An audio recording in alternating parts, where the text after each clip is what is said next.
Hello everyone, my name is Shiva Aulia Putri. I have a question for you. Have you ever wondered how people become fluent in a new language? What motivates someone to keep learning even when it gets tough? Today, I would like to share my personal journey as a language learner and hopefully inspire you to start your own.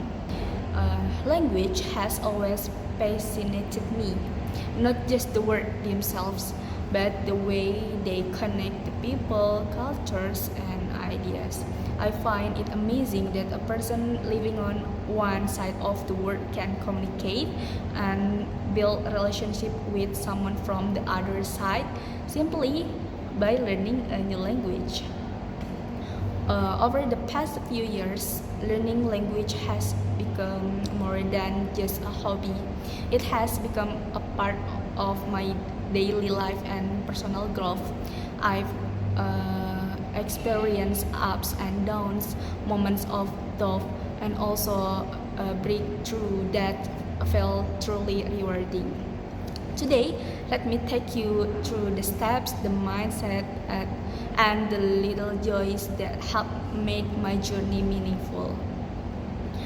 One of the first things I focused on was building my vocabulary. In my opinion, vocabulary is like the bricks of a building. Without enough bricks, you can't build anything solid. Every day I am to learn at least 10 new words using flashcards or apps like Quizlet or Duolingo. Sometimes I create themes or lists such as word about emotions, daily activities, or even food. The key here is a consistency. I might not remember every word immediately, but reviewing them regularly really helps. Next, I work on my writing skills and begin with something simple, keeping a personal diary in the language I was learning. At first, my sentences were short and full of mistakes, but I didn't let that stop me.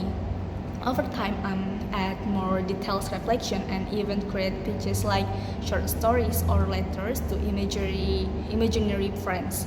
Writing gave me safe space to make mistakes, try new grammar patterns, and use new vocabulary in a meaningful way. Pronunciation was another challenge and also one of the most fun parts.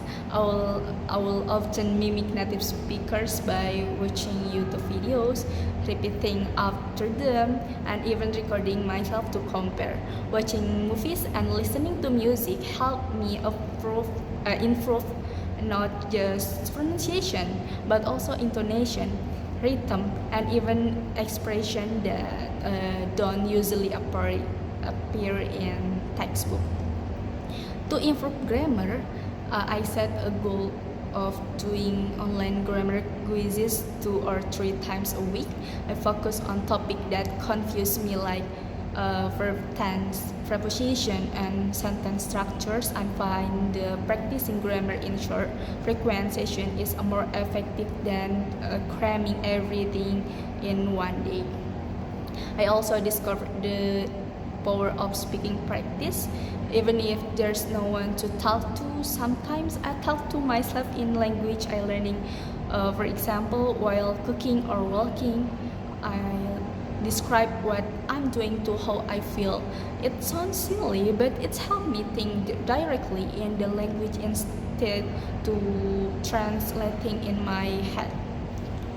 Okay, recently I began learning a Korean, and it has been such a wonderful and exciting experience.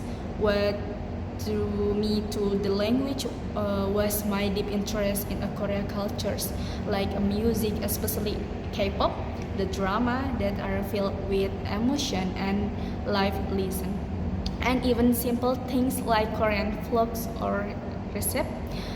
They all made me curious and eager to understand the language behind them. Even though I'm still a beginner, I've started recognizing common press in songs and shown that feeling of suddenly understanding something without needing subtitle is incredibly motivating. One thing that really helps me is watching Korea language influencers on platforms like YouTube or Instagram. These influencers often share their own struggles and tips, which makes me feel less alone. They remind me that fluency doesn't happen overnight. Instead, it's a journey filled with trial, error, laughter, and learning. Learning Korea has also opened my eyes to how language and culture are deeply connected. It's not just about words, it's about gesture, ethic, and values. For example, the way respect is shown in a Korean speech levels make me reflect on how language can mirror society and relationship.